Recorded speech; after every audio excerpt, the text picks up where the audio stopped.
Good morning everyone. मैं आज आपके लिए शैक्षिक प्रशासन पे एक वीडियो लेके आई हूँ। आप मेरे चैनल को लाइक, सब्सक्राइब एंड शेयर कीजिएगा। आइए वीडियो स्टार्ट करते हैं। Let's start. फ्रेंड्स, आज का टॉपिक है शैक्षिक प्रशासन। तो आज मैं आप सबको बताऊंगी कि शैक्षिक प्रशासन क्या होता है और इसके क्या उद्देश्य हैं, इसकी क्या प्रकृति है, विशेषताएँ। शैक्षिक प्रशासन से लेके लॉन्ग क्वेश्चन कि कैसे करके बीएड में पूछा जाता है। तो आज हम स्टार्ट करते हैं। शैक्षिक प्रशासन। शैक्षिक प्रशासन दो शब्दों से मिलकर बना है, शिक्षा और प्रशासन। अब हम इन दोनों को संक्षेप में जानेंगे। अगर शैक्षिक प्रशासन की बात आई है तो उसमें शिक्षा और प्रशासन दोनों को डिस्क्राइब करना जरूरी। सबसे पहले थोड़ा सा इंट्रो देंगे शिक्षा का। शिक्षा शब्द एजुकेशन शब्द का हिंदी रूपांतरण है, जिसकी उत्पत्ति लैटिन भाषा के एडुकेटम शब्द से हुई है, जो दो शब्दों से मिलकर बना है, ई प्लस डूको। ई का अर्थ क्या होता है? अंदर से, ड्यूको का अर्थ होता है बाहर निकालना। प्रत्येक बालक में कुछ ना कुछ जन्मजात शक्तियाँ विद्यमान होती हैं। शिक्षा वह है जो इन जन्मजात शक्तियों को बाहर निकालकर बालक का सर्वांगीण विकास करती है। मतलब अंदर छुपी विशेषताओं को बालक की बाहर निकालना ही शिक्षा है। स्वामी विवेकानंद के अनुसार इसकी कोटेशन है, बालक में अंतर्निहित पूर्णता को अभिव्यक्त करना ही शिक्षा है। अब हम देखेंगे प्रशासन। प्रशासन का अर्थ। प्रशासन अंग्रेजी के एडमिनिस्ट्रेशन शब्द का हिंदी रूपांतरण है। एडमिनिस्ट्रेशन शब्द की उत्पत्ति लैटिन भाषा के मिनिस्टर शब्द से हुई है, जिसका अर्थ है सेवा कार्य या ऐसा कार्य जिससे दूसरों की भलाई हो। अतः प्रशासन का अर्थ काम करवाना, सेवा करना, निर्देशन देना इत्यादि कार्य हैं। प्रशासन से तात्पर्य भौतिक एवं मानवीय तत्वों जो संस्था के अंतर्गत प्रत्यक्ष या परोक्ष रूप से विद्यमान हैं, उनमें अच्छा सामंजस्य व समन्वय स्थापित करना है। अब इसकी प्रशासन से रिलेटेड कोटेशंस आएंगी ब्रिटेनिका एनसाइक्लोपीडिया के अनुसार। एड प्लस मिनिस्टर अर्थात कार्यों का निष्पादन करना एवं प्रबंधन करना। नेक्स्ट कोटेशन आती है निग्रो के अनुसार। एक प्रयोजन को पूरा करने के लिए मानव एवं सामग्री का संगठन तथा उपयोग ही प्रशासन है। लूथर गुलिक के अनुसार एडमिनिस्ट्रेशन का संबंध कार्यों को संपन्न कराने से है, जिससे कि निर्धारित लक्ष्य पूरे हो सके। अब आते हैं हमारा मेन टॉपिक जो था शैक्षिक प्रशासन। अब पढ़ेंगे हम शैक्षिक प्रशासन का अर्थ और मीनिंग ऑफ स्कूल एडमिनिस्ट्रेशन, और या बोल सकते हो एजुकेशनल एडमिनिस्ट्रेशन।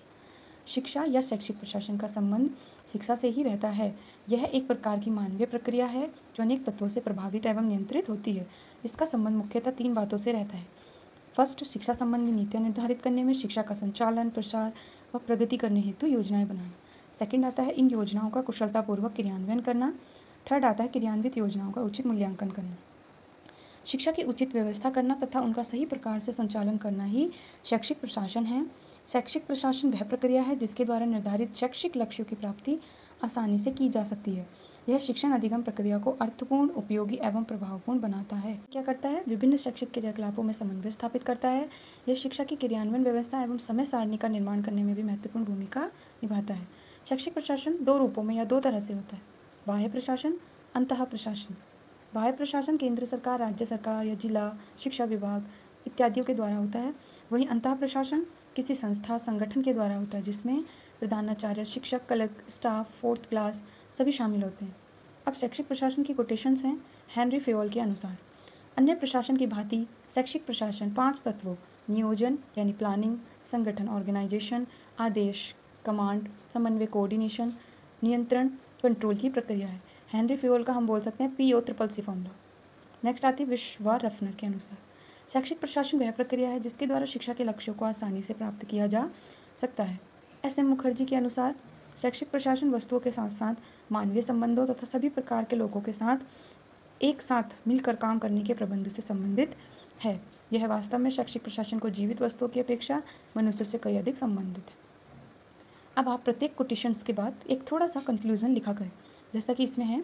संक्षेप में कहा जा सकता है कि शैक्षिक प्रशासन वह कला और विज्ञान दोनों है, क्योंकि इसमें कौशलों के साथ साथ वैज्ञानिक दृष्टिकोणों की भी आवश्यकता होती है।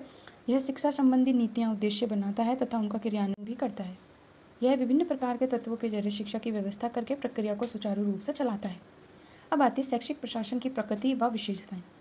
फर्स्ट प्रकृति है, यह एक समन्वित प्रक्रिया या एकीकृत प्रक्रिया है। मीन्स शैक्षिक प्रशासन कोई एक प्रोसेस नहीं है, इसमें कमांड होता है, प्लानिंग होती है, ऑर्गेनाइजेशन होता है, बहुत सारी प्रोसेस से मिलके होता है। यह एक सहयोगात्मक कार्य है, मतलब सब लोग मिलजुल कर आपसी सहयोग करके इस काम को पूरा करते हैं। कोई इसमें आदेश देता है, कोई उसका प्रबंधन करता है। थर्ड है, यह एक मानवीय प्रक्रिया है, मतलब मानव ही सारे अपने एफर्ट्स लगा के इसे पूरा करते हैं। फोर्थ है इसकी प्रकृति कार्यशील एवं नियंत्रित है। फिफ्थ इसका स्वरूप केंद्रीकरण तथा विकेंद्रीकरण दो रूपों में होता है।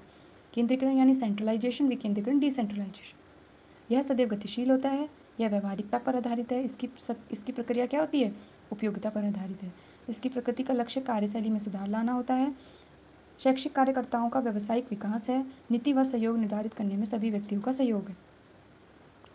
तो फिर आज के लिए बस इतना ही। इसलिए फर्स्ट वीडियो में हम आपको प्रकृति ही पढ़ाएंगे। इसकी नेक्स्ट वीडियो लेके आएंगे जिसमें हम आपको एम्स, इम्पोर्टेंस, प्रोसेस कंप्लीट पढ़ाएंगे। Okay, thank you.